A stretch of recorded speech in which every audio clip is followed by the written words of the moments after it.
welcome to the second season of IMEO's MENA Mix Regional Recap. I'm Hana Elshehaby. I'm a research assistant at the Middle East Council on Global Affairs. I'm joined today by my co-host, Dr. Farzan Sabet, who is a senior security expert with over 15 years of experience. He's also a managing researcher with the Sanctions and Sustainable Peace Hub at the Geneva Graduate Institute. Farzan, do you want to introduce yourself a little bit? Yes, hi. Thanks so much for having me on. As you mentioned, I'm a managing researcher in the Sanctions Sustainable Peace Hub at the Geneva Graduate Institute. I focus throughout my career mainly on three themes: Middle East politics and security, nuclear nonproliferation, and more recently on sanctions. I have roughly 15 years of experience across government, United Nations, academia, and the policy think tank space, and more recently working in the private sector. Currently I mainly work on the themes of Middle East security, as well as sanctions in kind of two separate projects and two separate positions. Well, it's great to have you. Thank you for joining us today. Farzan, it's the end of February 2026, and as always, we're here to walk you through the major developments shaping the Middle East and North Africa this month. From intensifying unrest and international pressure on Iran to renewed questions about governance and accountability in Gaza and the West Bank, to ongoing instability in Syria, Lebanon, Yemen, and Iraq, alongside shifting Gulf dynamics in the Red Sea and Horn of Africa. We'll explore what happened, why it matters, and how these stories connect across the region. Farzan, we have a lot to cover today, so let's get straight into it. So let's start with Iran. So Iran is currently navigating a period of heightened domestic unrest and high-stakes international diplomacy. The protests that began in late 2025 were met with a violent crackdown by state security forces, and they remain a point of intense international scrutiny. The protests are also extending beyond Iran. On February 14th, we saw large-scale diaspora rallies that were held in major cities, including Munich, Toronto, and Los Angeles. And this, of course, displays the extent of external pressure on the Iranian government. Simultaneously, the diplomatic track remains active, with ongoing nuclear talks, but no breakthrough, and rising international pressure. The future trajectory of these dynamics will, of course, be consequential for regional security, global energy markets, and international diplomacy. So, Farzan, how did we get here, and how is this moment different from previous waves of unrest? Yeah, so we've had large scale demonstrations before, and these particular ones began like some of the others. So towards the end of December, we had relatively small scale protest in the Tehran Grand Bazaar and in the surrounding commercial district, really focusing on deteriorating economic conditions. And that deterioration, of course, it's in large part a function of U.S. economic sanctions on Iran over a period of decades, but also to some extent also due to government mismanagement and corruption. The specific trigger for these protests was the deteriorating rial, which of course has a major impact on kind of some of the merchants and other business people active in the Tehran Grand Bazaar and in the commercial district. But at the same time, others slowly started to join these protests as they kind of carried forward. So I believe after the bazaar, Iranian students at universities started to also protest. And in the first few days of these protests, they tended to be relatively small. Sometimes you'd see tens of people. In other videos of crowds, you'd see maybe hundreds. Shifting towards the week of, I believe it would have been the 6th of January. I'm not sure if that was the Monday exactly, but shifting towards that week, we started seeing the protests pick up. And for example, on the Tuesday of that week, we saw protests in the city of Abdanan in Iran, which is, on the kind of smaller side as far as Iranian cities go. It's about a city of 35 to 40,000 people. You had a large crowd of what was estimated at the time to be up to 9,000 people come out. So a meaningful percentage of the population there. This Abdanan, the city is said to have been predominantly Kurdish, with some people from the lower ethno-linguistic background as well. And so at that point, we could see that these protests are picking up speed, and not only in major urban areas, as we're kind of accustomed to seeing, but actually in small cities, towns, and in some cases, even villages. Two factors led to these protests to kind of explode to an unprecedented new level. The first was this is the Friday before the protest picked up. President Donald Trump put out kind of a message on Truth Social in which he basically told the Iranian government to refrain from killing innocent protesters and said that there would be potentially some form of military intervention using the words locked and loaded should innocent protesters be killed. The week after, and this is ahead of the 8th and the 9th of January, you also had the Iranian opposition leader, Crown Prince Reza Pahlavi, basically calling people to come out to the streets on the Thursday and the Friday, which are kind of the Iranian weekend, towards the evening, so from 8 p.m. onwards.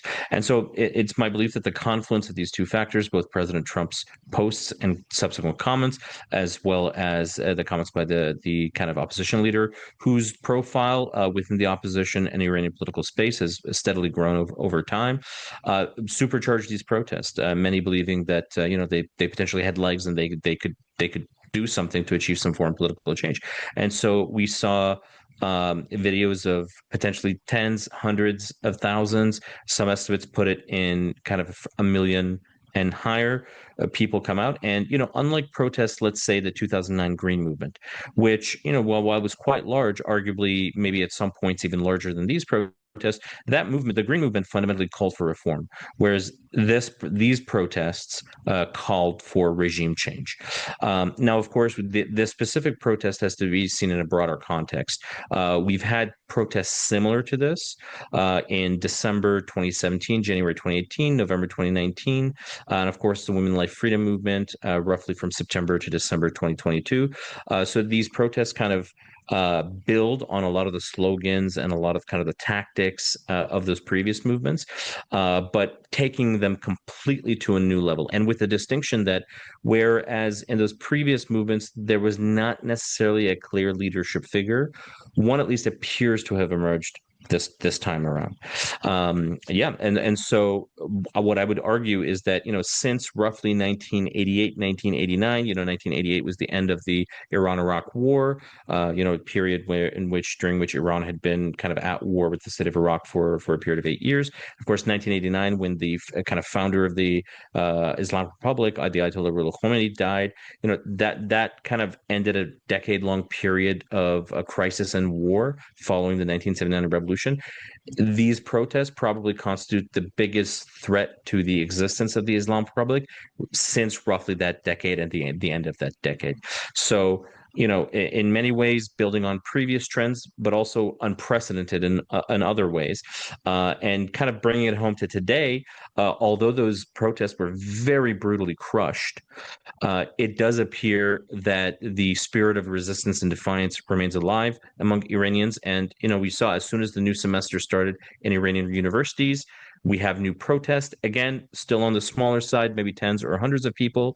And at the same time, we see the kind of commemoration ceremonies mourning the many protesters who were killed.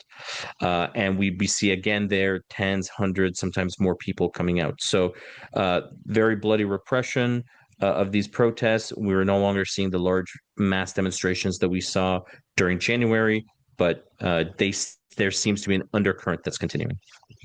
Can I also maybe probe you a little on what the makeup of the protesters is today? I think you alluded to students being largely part of the protest movements that's unfolding today, particularly in terms of the lingering momentum from the wave of protests. But who are we seeing take to the streets in Iran today? Who are the protests Mhm. composed of? And what's the kind of composition of the protesters, and how are they managing to maintain the momentum of the movement? Of course. Well, what I'll say is for the larger protests that we saw in January, I would say they were quite diverse. And probably one thing that differentiated these protests versus 2009 or some of the previous waves of large scale protests that we've seen is that it was truly nationwide. And it was nationwide not only in terms of, the major cities. Again, you saw many small cities and towns, many of which people never heard of. Even in my kind of ancestral village in the south of Iran, or ancestral village or town, depending on how kind of which area you're taking into consideration, where nothing really happens in that area. I heard that there were protests during the Green Movement, in 2009. Otherwise, not necessarily a very politicized area. In our kind of family's network, I got videos in this small town of women in chadors, possibly in the hundreds, marching in the middle of the street, shouting "Javid Shah, long live the king," death to Khamenei, which was quite stunning. So what I would say is that these protests were quite geographically diverse, quite diverse in terms of the kind of ethno-linguistic makeup of the, representing the kind of broad spectrum and diversity of Iran. Although they were probably concentrated a little more in some areas versus another. And of course, they kind of spanned the spectrum from the kind of hyper urban in Tehran all the way down to some really small towns and villages. And I think also looking a And little sorry, bit. Oh, yeah, go ahead. just a quick point. Sorry, because I realized I might have not answered your question. The more recent protests that have picked up in the last, let's say, 1 or 2 weeks, were more linked to commemoration of protesters who were killed. And more recently, starting kind of earlier this week, Iranian students. And just a note on the number of dead. Um, there's very wide-ranging estimates of the numbers that of people that were killed during the protest. The Islamic Republic has admitted up to 3,000 killed. Human rights organizations, which kind of verify this information, have confirmed the deaths of roughly 7,000 people, with thousands more yet to be confirmed. So when all is said and done, it's possible that the final kind of death toll from these protests and the government repression of them will be potentially be in the tens of thousands, reflecting kind of one of the larger massacres in the history of the Middle East and North Africa. On another podcast, I was talking with a colleague, and we made comparisons to Hama in Syria in I think it was 1982, if I'm not mistaken. So Middle East region, it's not a place that unfortunately is a stranger to these types of large scale killings, but still within the context of both the region's history, but also the history of Iran itself, it's kind of an unprecedented mass slaughter. And I think in terms of the unprecedented nature of the events unfolding, it of course is impacting the internal dynamics within the current Iranian regime. So we of course saw a lot of changes that are taking place also just in terms of adaptation, but then responding to this evolving landscape. We saw the formation of the National Defense Council that was conceived in the aftermath of the 12-day war. We're also seeing the sense of pressure that's being exerted on the regime and a reflection that kind of we're able to gauge from the responses. But we're seeing a tightening nexus between Iran's military objectives and its political survival. So within Iran's power circles, how are elites responding to both internal dissent, but then also external pressure? And how is it shaping their adaptation strategies? Yeah, no, that's a great question. So, of course, the Islamic Republic is, initially President Masoud Pezeshkian, who's increasingly become much more of a figurehead than an actual kind of serving executive. He kind of tried to divide protesters into kind of protesters like people, the merchants from the bazaar, who are kind of good protesters and their grievances were kind of understandable, and with whom there could be negotiations and even policy concessions, versus kind of protesters who are committing riots, right? So there was an attempt early on in these protests to try to divide and conquer the protest, being more reconciliatory with one set of protesters, while confronting the others with kind of pressure and violence. Starting on after those nights of the 8th and the 9th of January, the biggest 2 nights of these protests, the government's response was very clear: violence and repression. Some of the writing about the kind of decision making that happened and what took shape compared it to an effort by the Islamic Republic to do almost a generational Tiananmen Square massacre style repression, with hope that this would cause these kind of cyclical, almost large scale protests to die down for kind of a lengthier period. That at least was the hope. That doesn't seem to have transpired, but the kind of approach of the state towards these protests continues to be violence. And what we can see is that, on the one hand, the apparatus of repression has worked quite well. It managed to kill very large numbers of people, while at the same time quelling those large scale protests, even if the embers kind of survive and we see some lower scale protests. On the other hand, when as a repressive authoritarian state, you're forced to commit an atrocity of this scale, there's going to be consequences, not in your domestic politics, obviously, but internationally as well. And so there's my sense is also if the Islamic Republic was an effective authoritarian and repressive state, it probably wouldn't have let protests get there.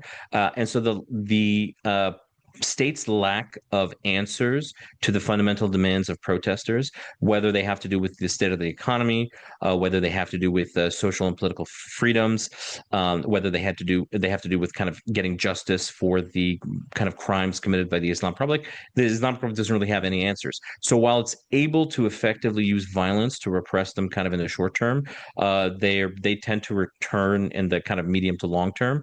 These protests were for the fourth in a series of protests starting in 2000, roughly 17, 18, at the end of 2017, early 2018. That's almost, one mass demonstration every 2 years, right? Four over 8 years, roughly one on average every 2 years, which shows that these protests are structural and cyclical. And while the state can quell one particular protest, what actually ends up happening, and the clear trend line is that these protests become much more intense, much more violent, and much more overt in their desire and goal for regime change against the Islamic Republic as they've kind of moved forward. So it doesn't really have any kind of long-term answer.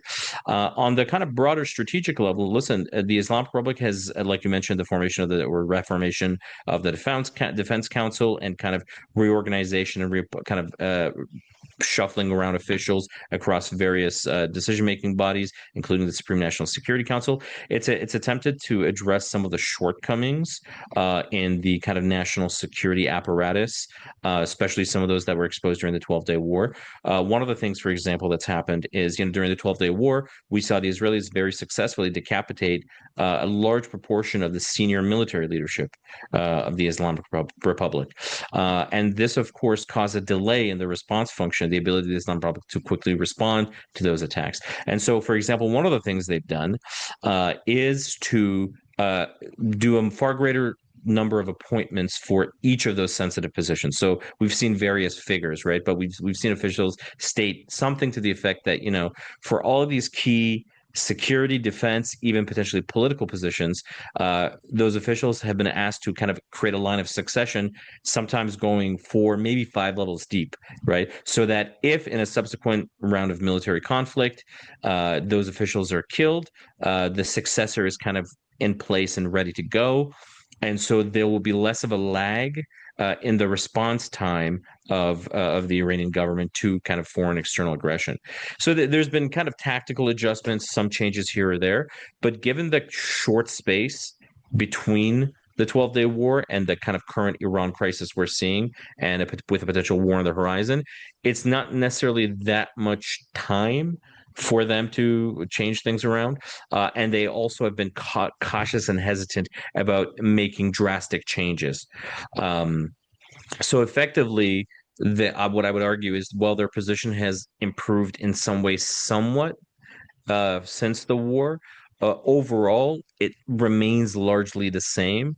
And so we could see some of the same deficiencies depending on the particular front or particular kind of aspect of the Iran security that we're looking at in a potential war scenario with the United States and or Israel. The kind of response to the President Trump's attempts to use gunboat diplomacy to make Iran force Iran into concessions on a range of issues, including kind of the nuclear, missile, and proxy actor issue.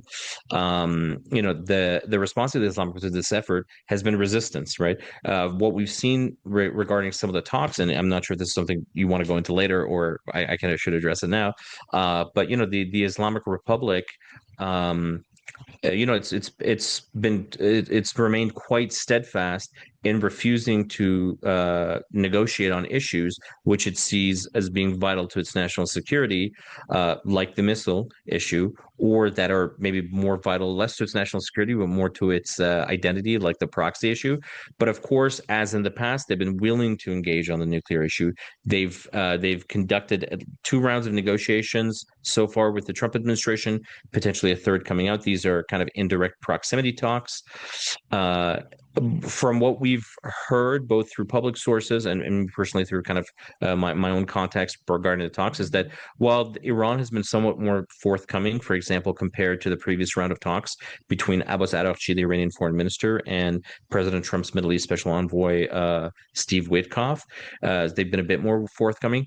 they haven't been particularly that much more forthcoming. And so on a lot of the sensitive issues in the nuclear within the broader nuclear file, like how much Iran will be allowed to enrich, whether zero or something more than zero in terms of its stockpile of enriched uranium, which depending on how far it's enriched, it could be used for either nuclear energy and other peaceful purposes or a bomb. On the kind of role and the ability of the IAEA, the International Atomic Energy Agency, to go in and conduct inspections and to kind of verify the peaceful nature of Iran's nuclear program. And all these key issues, some progress has been made, but it actually doesn't appear so far that the Islam Prophet has been willing to make the type of concessions that President Trump would likely be happy with. I think if you ask him what his criteria is, it's probably better than the JCPOA. And so we don't have a chance. We don't have the sense that the Islam Republic is offering something better than the JCPOA. And so this kind of creates, for me at least, the sense that more likely than not, next stage could be more pressure and eventually some form of armed conflict.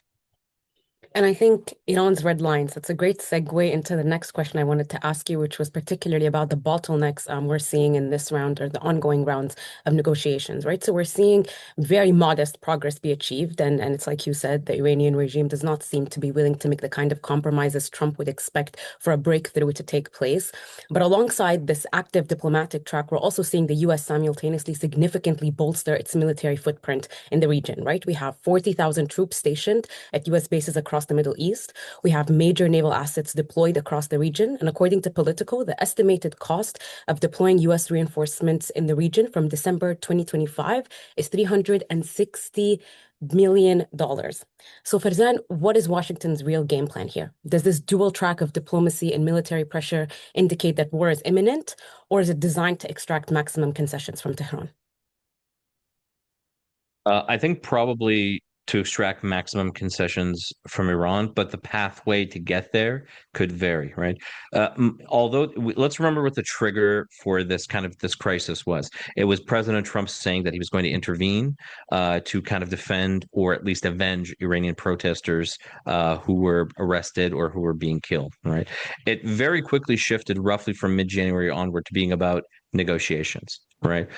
This goes to a broader issue, and I think this has been a major source of confusion in the kind of public sphere. My sense is that putting aside the issue of the mass demonstrations and President Trump's red line, which is an important factor, the kind of bigger context of this is that as the Trump administration and as the United States in general move towards kind of a bigger confrontation with China, it would like to resolve its Iran issue. And it doesn't want to be mobilizing, what do we talk about? Was it a third or a half of its major kind of deployable air and naval assets to the Middle East, whether it's the Persian Gulf or whether it's the Eastern Mediterranean or the Arabian Sea, right? It doesn't want to have to keep deploying these assets to deal with a new crisis related to Iran or new threats emanating from there or kind of challenges. It would like to fundamentally address that issue and move on. Right. I think so. I think that's the big picture. Now, there's different ways to get there. Right. If we kind of had to think about how that could happen, I think President Trump would like either for the Islamic Republic itself to transform somehow and internally, or for that regime to be changed. Right. Now, that can come through indirect pressure or it can come through direct action. The kind of operation conducted against Venezuelan President Nicolas Maduro, one of the term kind of it's being come to be seen as kind of the Venezuela option. It's also called regime modification is a term I've seen about it, right? That's one way to try to get the Islamic Republic itself to transform. Right. Another way to get a transformation is through negotiations, right? If the Islamic Republic makes major concessions on these key files, which fundamentally changed its capabilities and thus its kind of relationship to the region, that's also a kind of transformation. So I think the kind of grand strategy or the kind of big picture for the US and for the Trump administration is that it wants to sooner or later, but ideally within the term of President Trump, to resolve the Iran issue, both for kind of grand strategic purposes, probably for President Trump himself. There's also kind of an issue of legacy, and there's different ways to get there. So it could get there through negotiations. It could get there through a limited operation, like regime modification operation, like we saw in Venezuela. It could get there through kind of a larger scale conflict, which then leads to transformation of the regime, or a larger scale confrontation that maybe doesn't immediately lead to the fall of the regime, but deepens its crisis so that over the course of the coming months and maybe year, 2 years, 3 years, the regime eventually collapses and something new takes its place.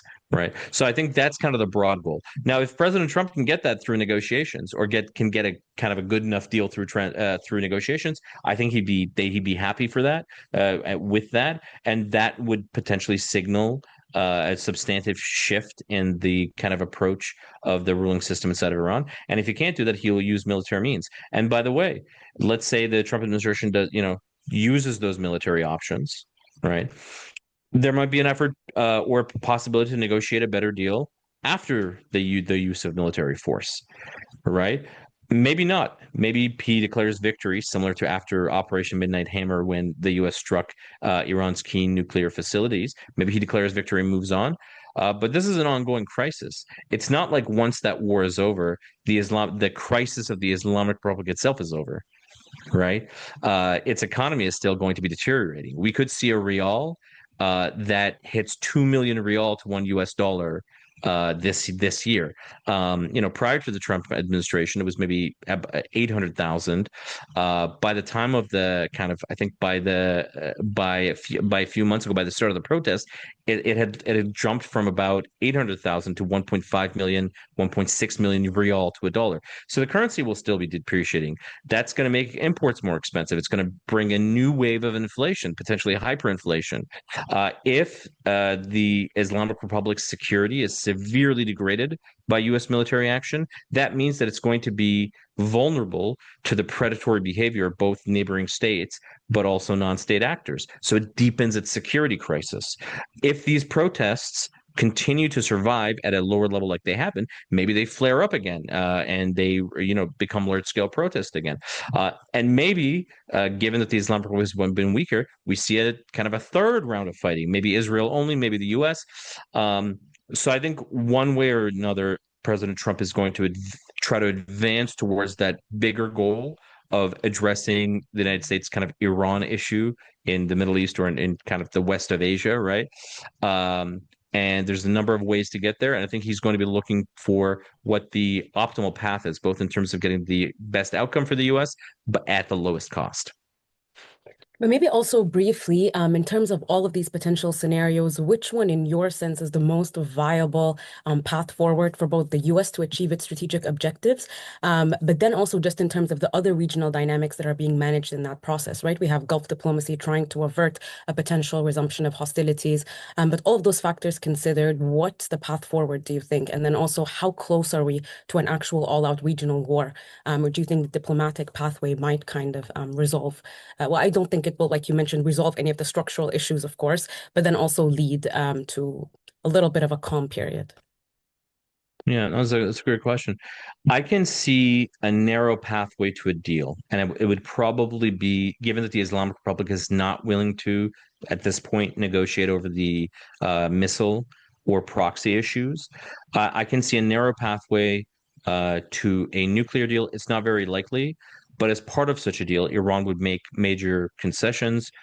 For example, zero enrichment.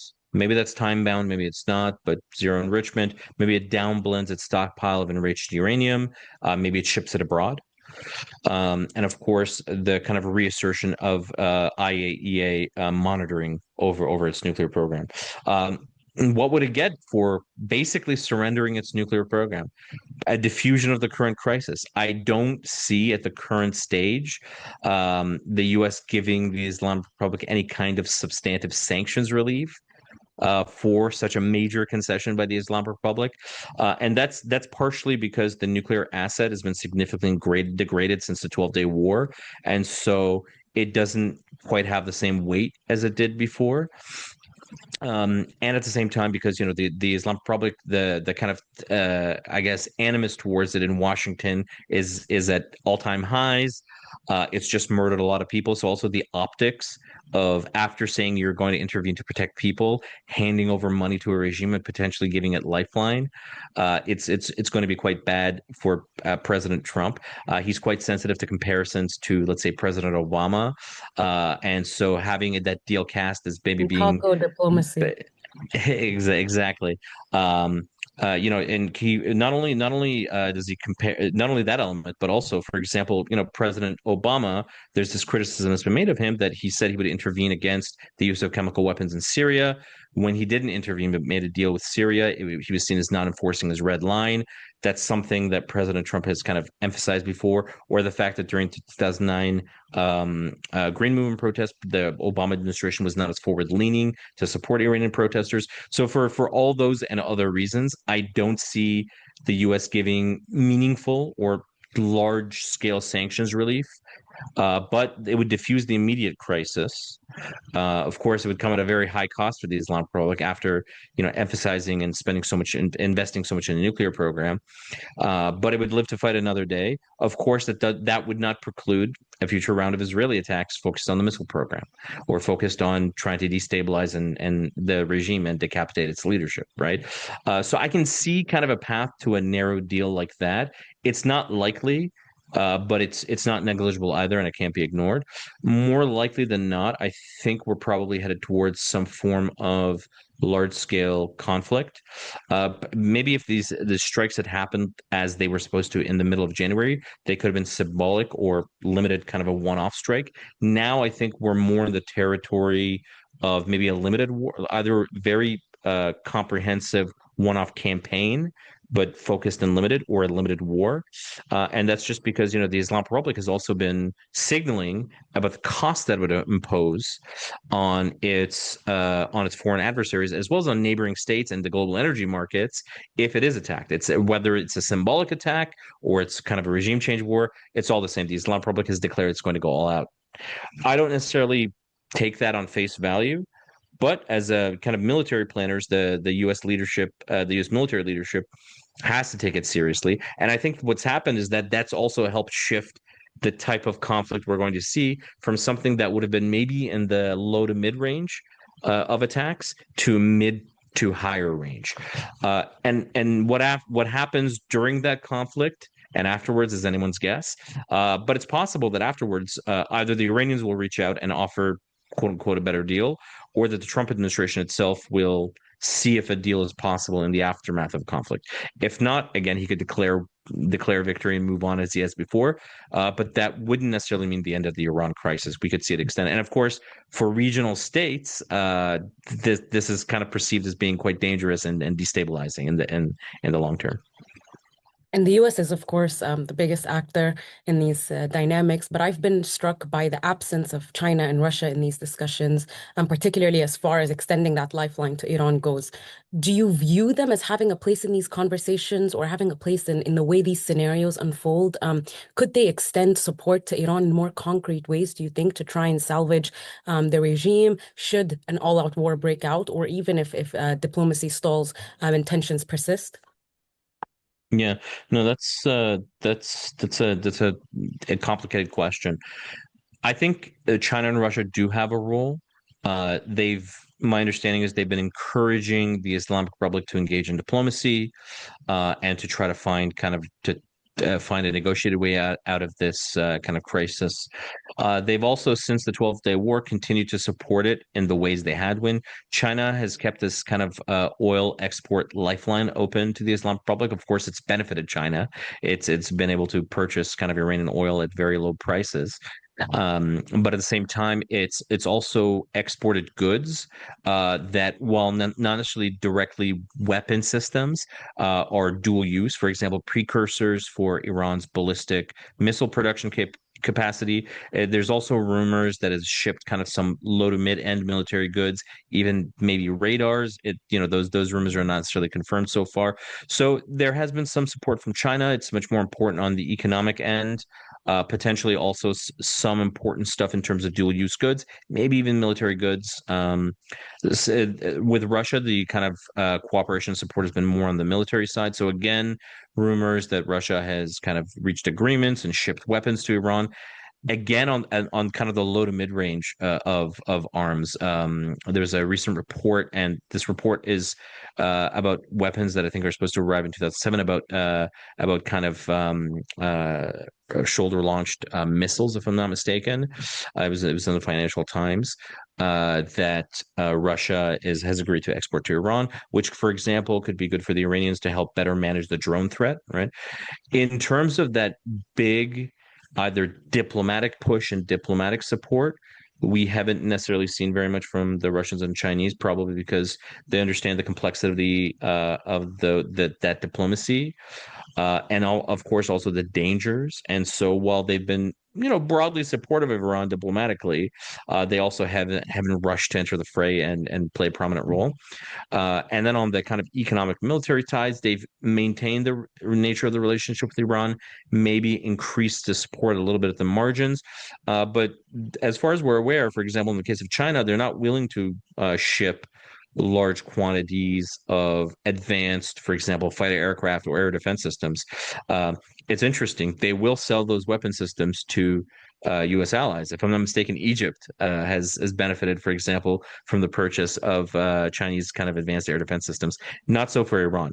There's a kind of a range of reasons for why that's the case. Um, Fundamentally, though, I think they also understand that entering that sort of an arms supply and patronage relationship with the Islamic Republic could complicate their relationships with other very important countries in the region, whether it's Israel, whether it's Saudi Arabia, whether it's the UAE, and so they've been very cautious about getting into bed with the Islamic Republic precisely because of those complications, but also the perception that maybe it's not necessarily the most stable and reliable partner, right? It's engaged in a lot of conflicts, and that creates a lot of risks if they were to get dragged into it. So I think Russia and China overall have been broadly supportive, provided some important forms of both economic and military aid, but reluctant to get more entangled in with Iran's troubles. Yeah, and I think even on the Chinese front, there's also this sense of wanting to uphold their principles of non-intervention and non-alignment. And I think involving themselves in Iran, particularly given how complicated the situation is and its wider regional interconnectedness, risks compromising those principles and would posture them differently. And I think it's like you said, they wouldn't want to kind of embroil themselves in a wider regional conflict and find themselves having to choose sides and extend the kind of support that I don't think they would be interested in providing. But a little bit more on the Iran side, but on the global markets dimension, particularly on the energy front, which you've discussed. But Farzan, we've seen oil prices reach 7-month highs as traders are reacting to heightened tensions between the US and Iran ahead of the nuclear talks that are also the newest round is scheduled for this Thursday in Geneva. And this energy volatility, it's shaped, of course, by various dimensions, and including domestic unrest, maritime security, global inflation pressures. But how sensitive are oil markets right now to geopolitical risk in the region? Yeah, they've, as you mentioned, they reached, I think, a 6, 7 month high. The per barrel price rose above, I think it was $72 last week for the first time since July 2025. So they are quite sensitive, but let's keep in mind that since the 7th of October, this geopolitical risk premium has increasingly been baked into uh energy prices. So the market is probably a little bit less sensitive and a little bit less reactive as would have been otherwise the case if, let's say, this crisis came out of nowhere. All right. So all things considered, although prices are relatively high, when I kind of look at when I kind of speak to my colleagues who are working more on the energy side, they think the risk premium is to some extent baked in. Now, in the case of a larger conflagration, let's say a war between U.S. and Iran, where Iran is, for example, able to successfully close the Strait of Hormuz or hit major pieces of energy export of production and export infrastructure that causes disruptions in markets, they can always go higher, right? And of course, that has knock-on effects. So, if, for example, the closure of the Strait of Hormuz affects oil directly, it also affects kind of shippers, insurance premiums, and kind of the price for taking on the added danger of traveling these waterways where a conflict is happening. Um, my sense is that in the grand scheme of things, uh, geopolitical risk premium is already to some extent baked in. Um, Probably this is a major consideration also for U.S. military planners and President Trump himself, who's quite sensitive to oil prices. And so, if a campaign was launched, one of the reasons I thought it would probably be now in the kind of mid to higher range is precisely because the U.S. would feel compelled to take preventative measures and degrade Iran's military assets, like its short-range ballistic missiles, like its anti-ship missiles, like its cruise missiles, and like its drone forces, especially towards the kind of center to south of Iran, where those weapons would be deployed against targets in and around the Persian Gulf, as well as kind of the surrounding region. They would probably try to strike and degrade both at the leadership level and in terms of those weapon systems themselves and their facilities, so as to minimize that threat. Additionally, regarding something like closing the Strait of Hormuz, I've seen various estimates by people who, in the past, for example, in the U.S. government, have worked on this issue. And my understanding is that the U.S. is fairly confident that they could, reopen the Strait of Hormuz probably in a matter of days, or prevent its closure altogether if the Islamic Republic attempts to do so, whether with those standoff weapons that we talked about, or, for example, its swarm of speedboats, mining, and the use of kind of other weapon systems and tactics and strategies for doing that. So there's a clear danger there. On the kind of tail risk side, this danger could push prices into ranges that we haven't seen maybe in recent years, right? At the same time, and I may be wrong, my sense is that the percentage, the perception of this danger, or the way in which it's being discussed in the public space, is potentially a bit exaggerated. And I think we see that in the comparatively and muted response of markets. Yes, prices are going higher, but 72 barrels, let's go back to the 2000s and compare it to the prices that we were seeing then, where they were like 100 barrels or more dollars per barrel or more at the time, right? So it's not quite as much as we would have expected. And again, that's because the geopolitical risk premium is to some extent already baked into the price. And in your sense, is a closure of the Strait of Hormuz likely? Again, I think if the U.S. decides to launch these operations, this would be one of the key threats that it would seek to avoid. And so, it would degrade the Iranian military forces that would probably be responsible for carrying out that closure. And so there might be at least a partial closure. A full closure that lasts for a sustained period of time, for example, weeks, seems unlikely to me. I should also maybe highlight one other risk or one other challenge, which is that, and we saw this in the Venezuela case, right, where in that case the U.S. was trying to do kind of a much more comprehensive, almost blockade of Venezuela. In the case of Iran, the U.S. will probably avoid that precisely to prevent escalation around energy traffic. And infrastructure and trade routes in the Persian Gulf and Strait of Hormuz region. But what we're already kind of seeing is the U.S. is doing a much more limited and targeted campaign against the so-called shadow fleet, the ships, both Iranian ships, but also belonging to kind of privateers and maybe even in some cases other states, which are conducting this trade in sanctioned oil. And so that campaign will probably affect Iran's ability to export oil. It may lead Iran to engage in tactics, for example, seizure of other oil vessels, right?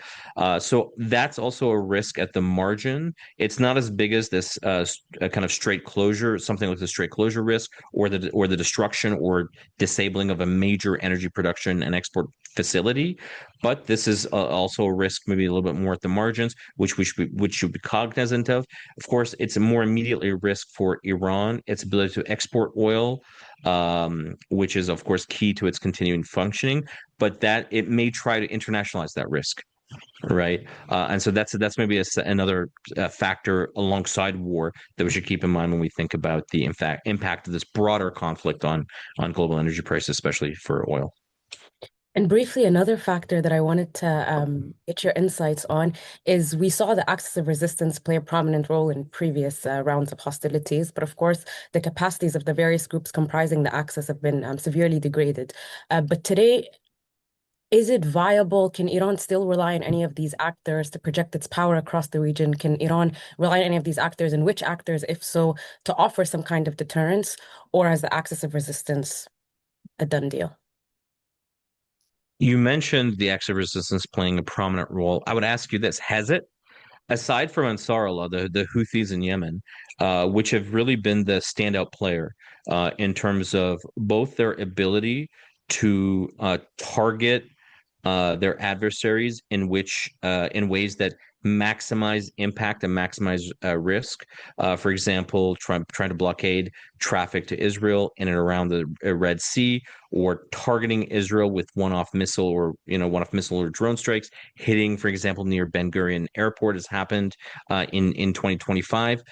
It's been quite effective. And on the other hand, despite serious attempts by both the United States and Israel to strike it, to degrade its military leadership, strike at its kind of the critical infrastructure, for example, port facilities related to operation of the kind of Houthi state. It's been quite robust, quite resilient, and comparatively effective. If we look at some of the other actors, and this is also a question for you, right? And who are those other actors? The two big ones that come to mind are the Hezbollah in Lebanon and the kind of Islamic resistance forces, so-called the Shia militias in Iraq. Uh, their roles have been relatively muted.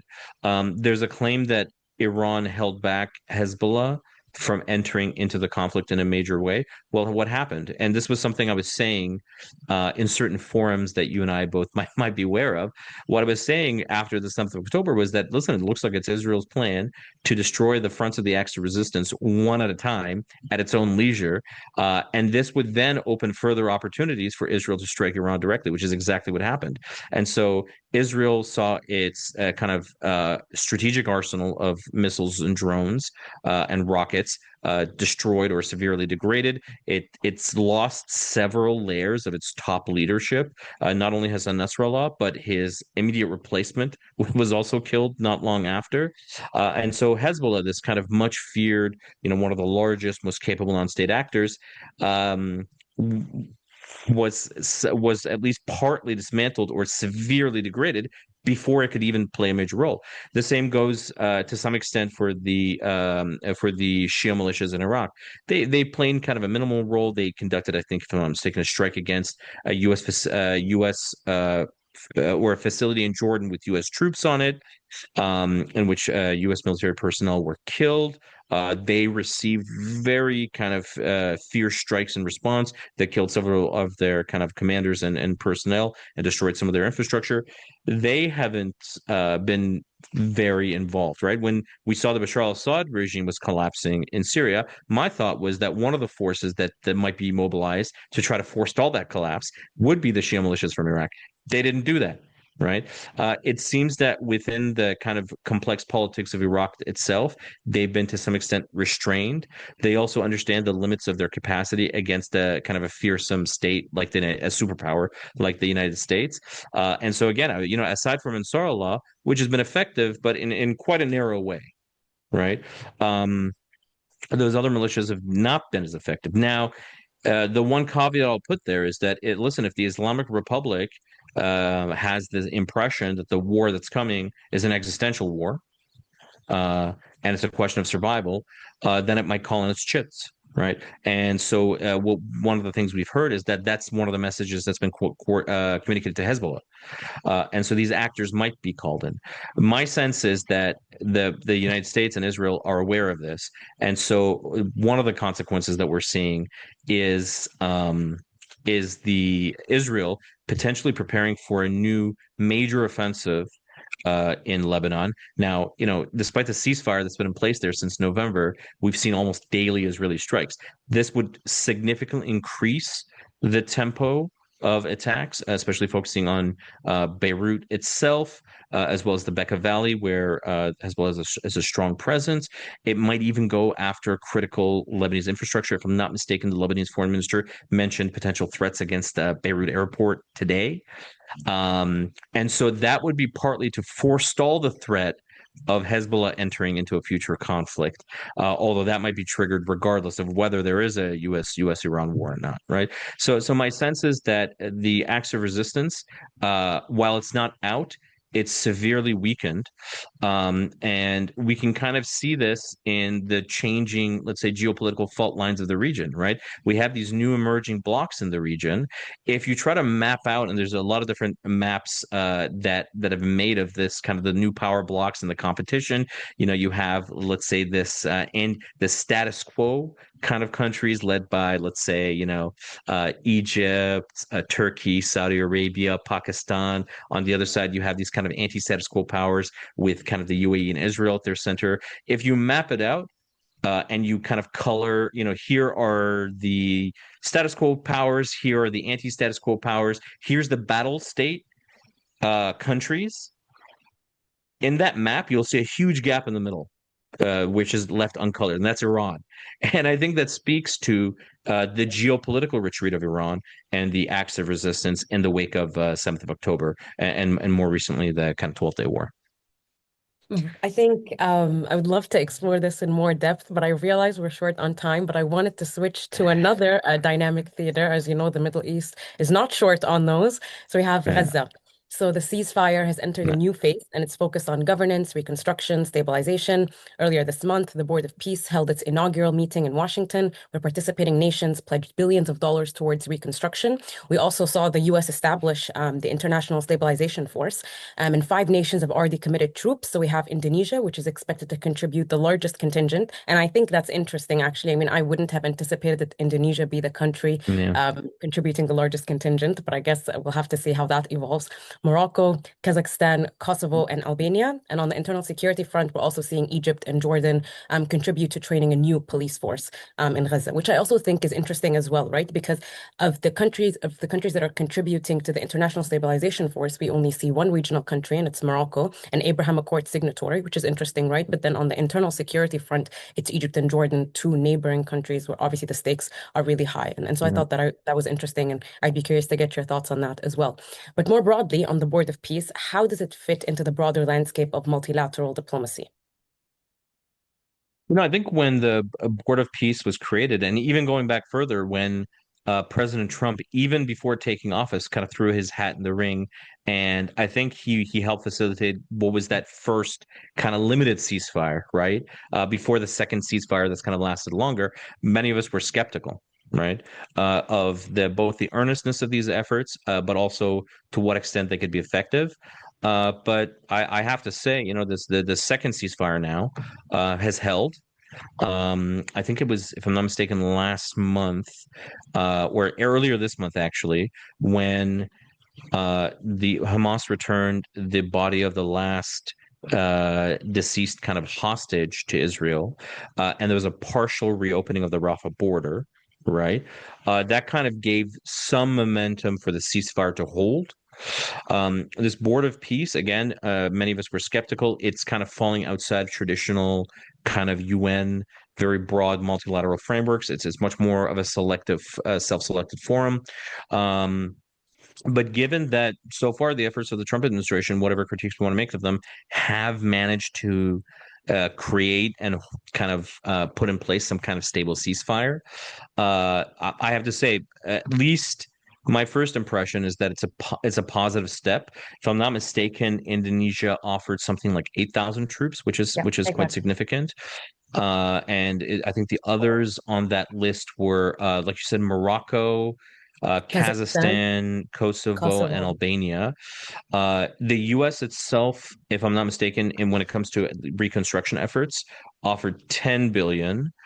And although it's not clear where in the budget that'll come from or what exactly it'll go to, regional Arab states, if I'm not mistaken, have offered 7 billion. These are all kind of very positive signs, and it shows willingness by the countries of the region, but also Muslim states more broadly, to put some skin in the game, to try to make the ceasefire hold. And of course, the kind of Palestine issue and Gaza issue is very resonant, not only in the Middle East, not only in the Arab world, but much more broadly in the Muslim world and now in the international community.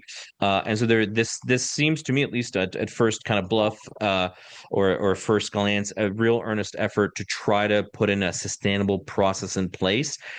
Now, how well thought out is it? And how well will it be implemented? That's a separate question. And if we put all of the big issues on the table, some very thorny issues exist. What are the kind of three or four big issues, right? Disarmament of Hamas, a kind of a reconstruction of Gaza, new governance arrangement in Gaza, and the international stabilization force, and kind of either having a Palestinian or international force to provide security in Gaza, as kind of that reconstruction process kind of unfolds, and as this kind of new arrangements are set in place in Gaza.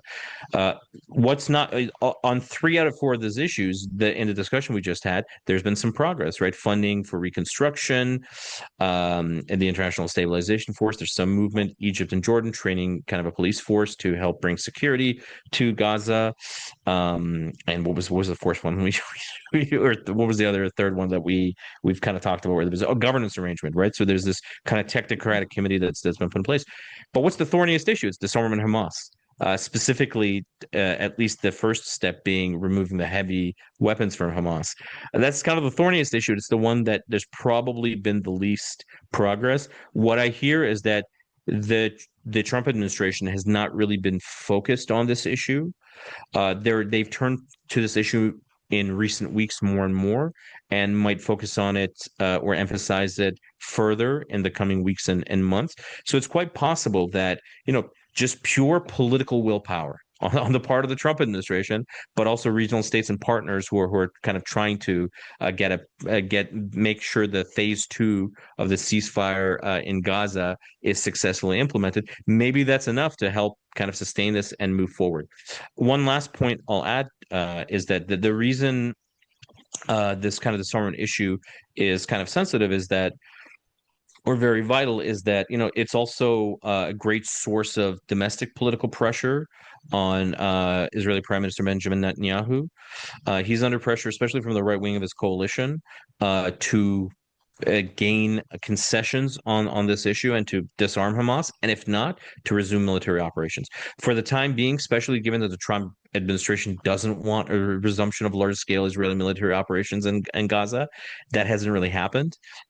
But it's possible that as we get into the election season, as we get into the government formation process and the complexities that brings, either the election and formation process, and or afterwards, the kind of new Israeli government being ensconced and put in place, the domestic pressure on that government, if progress hasn't been made on disarmament of Hamas, will be immense. And so, especially towards the end of this year, we could start to see this ceasefire breakdown. So, a lot of hopeful signs, even if some of them are not as necessarily well planned or well conceived as what we're used to with some other processes.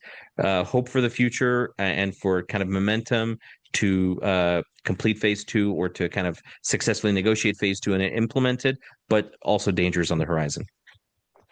And I think considering, of course, the volatility of the situation and the questions that remain, but it's like you mentioned, there's been progress that's been able to be achieved on some of the thornier issues, not the thorniest, but a little bit of the thornier ones. But I'm curious to get your sense on what that means for the more established mechanisms, the UN-led processes. You're now having this independent effort be led entirely with Trump at the helm, of course, but how sustainable is that Yeah. effort? And what does it mean for the future of international diplomacy? This raises a very important question. What happens to these efforts when the Trump administration is in its lame duck period, or is out the door?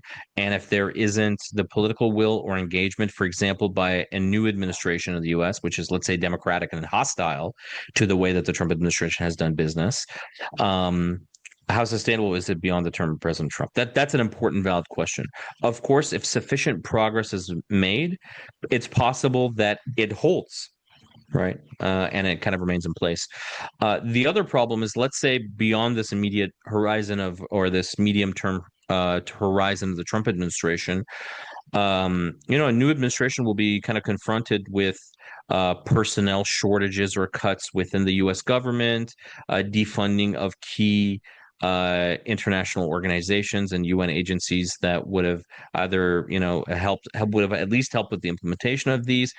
So a new administration, if it wants to abandon these Trump kind of more selective forms, will be faced with those types of difficulties, and those will, to some extent, restrain its ability to do something in the short term.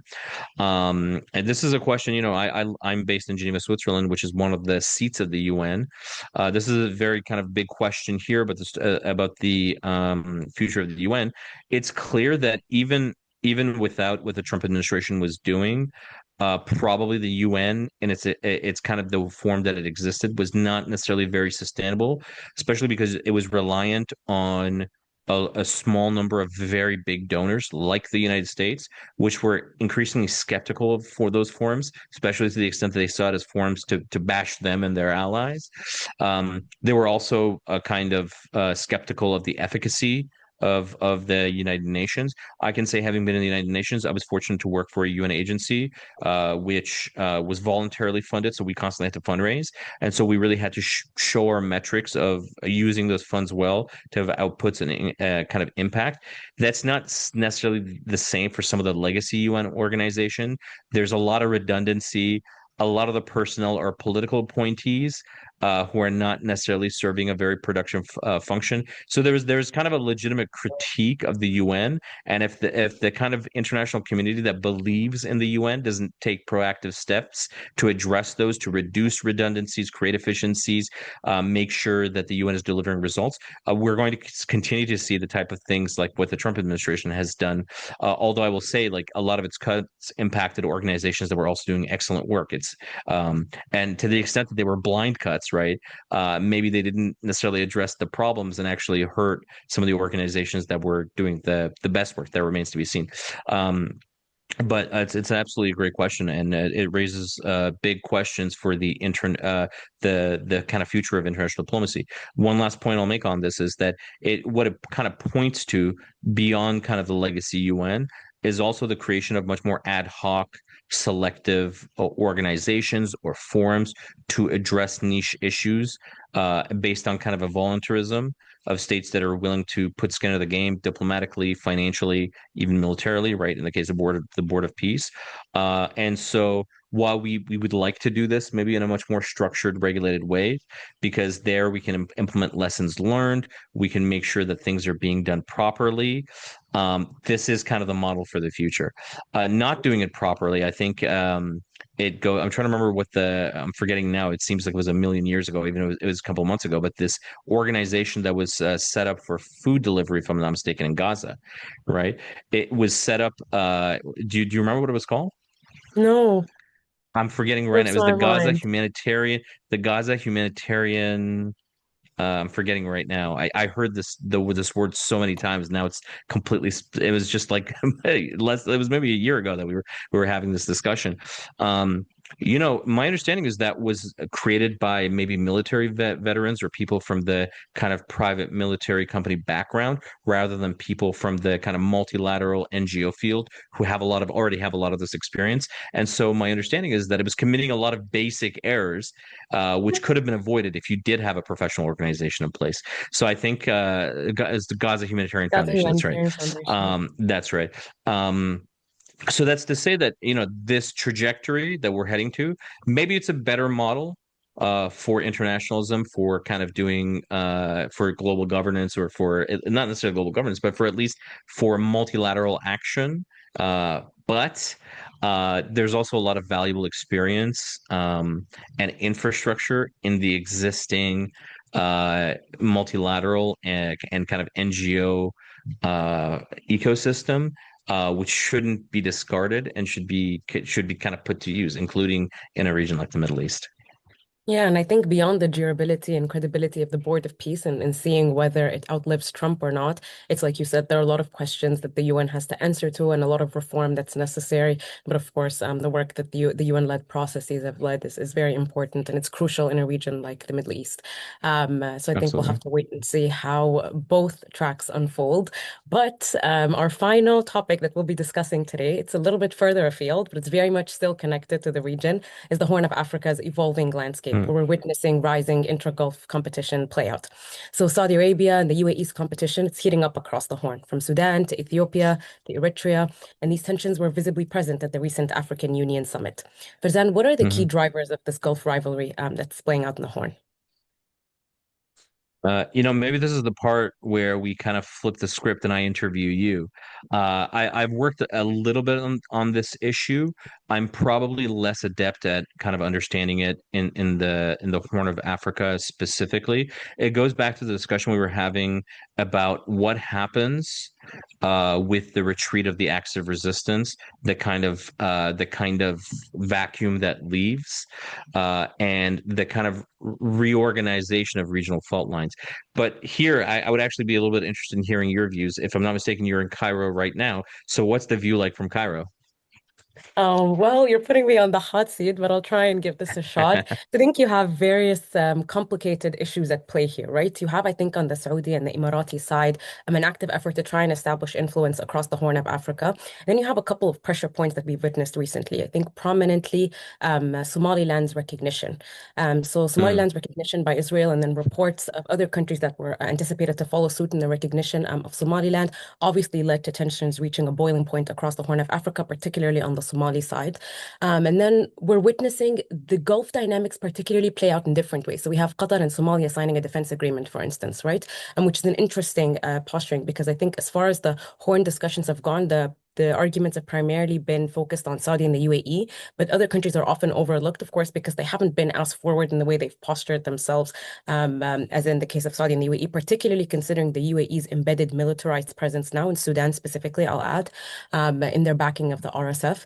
And I think there's a sense that militarized presence particularly is increasingly contributing to destabilizing the Horn of Africa and then jeopardizing the Gulf states' strategic interests. And I'll talk about Saudi Arabia particularly on that front, of course. We saw the events that unfolded in Yemen, and of course, Saudi's red line now officially being made clear and active calls for the UAE to withdraw its support for the SDC and reduce its presence in Yemen. We've yet to see how that tension will play out, of course, but I think there is a growing sense of frustration, and that's impacting the Horn of Africa as well, right? Because there's a sense of frustration on the countries' side as far as Gulf mm, intervention goes, as far as the Gulf backing of rivaling actors has gone, but they all have different stakes in different ways, and I think all of their strategic interests are driving their roles and their intervention. But for the most part, I think it's power play on the Saudi and the Emirati side. But then considering the proximity of the Horn, of course, to the region, there's a sense that it increasingly is threatening to cross kind of like the national security domain, which I think has led to a more a mm, visible and forward Saudi response. But yeah, but I think it's complicated by a number of factors, right? And it goes back to the blocks you mentioned, the formation of these different mm, blocks, the UAE and Israel, and then you can group Somaliland in that camp as well. mm, But then also, which you termed, I believe, was the status quo front, Saudi, Pakistan, Turkey, and I think there are other countries that we can group in that as well. But it seems as if that trilateral is really picking up speed. And I think it's informal for mm, the time being, but they're increasingly being discussed as as a trilateral effort, particularly with these talks of Turkey potentially joining the Saudi-Pakistan Mutual Defense Agreement. But yeah. I think that isn't going to happen, or there've been reports of the complications of a potential Turkish participation on that Mm. front. But yeah, but I mean, I'm no horn expert either, but I think it is, of course, a reflection just of competing interests and then playing out in increasingly tense ways. And do you see this kind of new regional formation, which again is partly a function of, on the one hand, the success of Israel after 7th of October in degrading the acts of resistance in Iran, and then the retreat of Iran and the acts of resistance kind of on the other, geopolitically, the collapse in Syria, weakening of Hezbollah, same kind of weakening in Iraq, degradation of Yemen, Ansar Allah in Yemen, of course, Iran and so the Islam Republic itself. Um, do you think these new geopolitical fault lines and this kind of and trying to articulate it around this. status quo versus kind of revisionist powers. Do you think that's a kind of a correct assessment? And do you think that's an enduring assessment or just a transitory phase before whatever the kind of new articulation of the regional order is going to be? That's an interesting question, and I think we'd need another episode to go through it. But I think you're right to say that it's being formed around these key tension points, and I think it's particularly been accelerated by the post-October 7 moment and a growing sense of uncertainty in the region, particularly towards Israeli aggression. I think there's a sense of frustration, particularly as far as it has gone in kind of leading to wider regional spillover, right? So I'm based in Doha, and Doha was attacked Mm, last year in September yeah. by Israel when they twice. Yeah, and that was a shock because I've been there for 2 decades now, and we've never heard Yeah. wind of this. And then suddenly 2025 rolls around, and you're seeing two attacks take place, and they're of course a byproduct of tensions that unfolded following the October 7 moment. But I think that that's the kind of catalyst that's pushed for this formation of these new regional blocks that are aligning. How far they go and how sustainable they are as far as the current alignments go, I think it will all depend, Farzan, on what the threats are right now, right? The threats very much shared in that we want to curb Israeli aggression in the wider region. And so they're able to form around Mm, that shared interest. But what will mm, the threats in the region look like in next year, in a year or two's mm, time, in 5 years, in 10 years? It's a pretty dynamic region, right? And threats can change. Iran was the threat not too long ago, right? But now I think there's a sense that Israel is actually the bigger threat considering the mm, tension spilt over last year.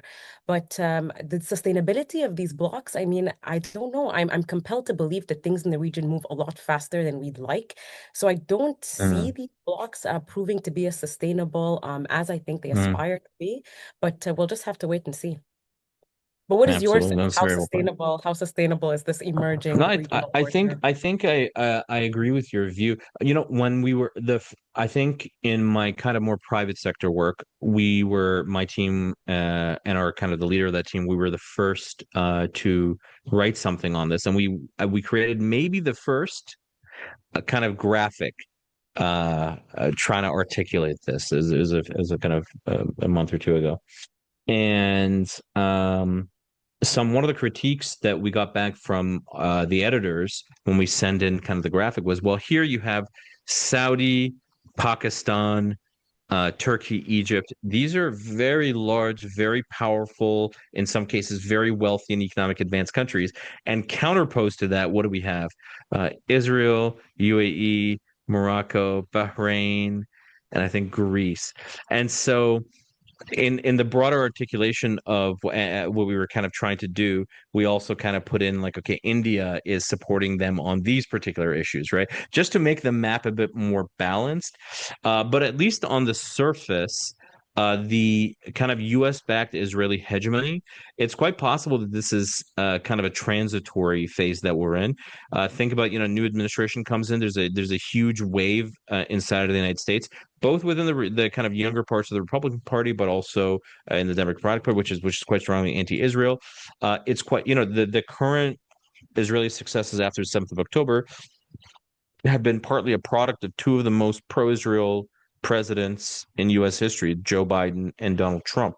What if the next president is not like that at all? You can kind of see Israel trying to adapt to these coming conditions, which are maybe less than a decade away, but it's kind of put out articulate a decade-long plan to kind of reduce its reliance on U.S. financial aid and to restructure the partnership in a different way. So it's also aware of this. Um, Thinking about the 12-day war, a huge part of the Israeli strong Israeli performance, and in my view, victory, although this is kind of very hotly contested, right, was that U.S. support defensively and in terms of kind of supply chains, logistics, and arms provision, as well as kind of intelligence support. And that actually goes back to earlier in after some in the kind of general regional conflict after the 7th of October, right? What happens when that's not there, right? Does kind of Israel retreat? Does in retreating, does it take certain steps on the Palestine issue which are more conciliatory? For example, in order to get normalization with Saudi Arabia, right? And how does that uh, cause these fault lines that we've identified to shift again? So I think we're probably on the same page as this. And as you said, we can already kind of see other fault lines on the horizon. One of the recent reports I read was that Ansar Allah, to the extent that the kind of support from Iran may have slackened, maybe after in recent months. It's reached out to what's it called? The Somali group. Why am I forgetting? I've Al-Shabaab. Al Shabaab in Somalia, and it's considering a partnership and cooperation with Al Shabaab. Right? That's completely that's a revisionist kind of maybe partnership, but not in the way that the UAE Israeli partnership is revisionist, right? Yeah, so I think we're broadly on the same page. This is maybe a transitory phase before we get to whatever the next kind of articulation of the regional order is, and that could be just over the horizon. Yeah, and I think we have a couple of dynamics to watch out for, whether it's Hamas's disarmament and how durable the ceasefire proves to be. But then also you have in 2028, and that will of course depend on the administration that will be the administration that will be serving in the US, but then also a reevaluation of the US's commitment to Israel's qualitative military edge that's set to either be reinforced or reevaluated. So we'll have to see what that means as well for US support for Israel. But Farzan, that brings us to the end of this edition of MENA Mix Regional Recap. As the region continues to evolve in complex and often unpredictable ways, we'll be here each month examining what's happening, why it matters, and how the pieces connect. I'm Hana Elshehaby, and I'd like to extend a massive thank you to my co-host Farzan Sabet for his thoughtful analysis. Thank you so much, Farzan, for making the time to be with us today. I learned a lot, and I'm sure there's lots of food for thought for our audience. Would you like to leave us with any parting comments? No, likewise, it was kind of a great discussion. I know I talked for most of it, but it was great to have you kind of come in and hear more of your thoughts. It was a very interesting discussion, very timely. Yeah, and hope to keep the dialogue going and to kind of continue the discussion. Great, thank Thank you. you. And on behalf of IMEO and the entire team, thank you all for tuning in, and we'll see you next time.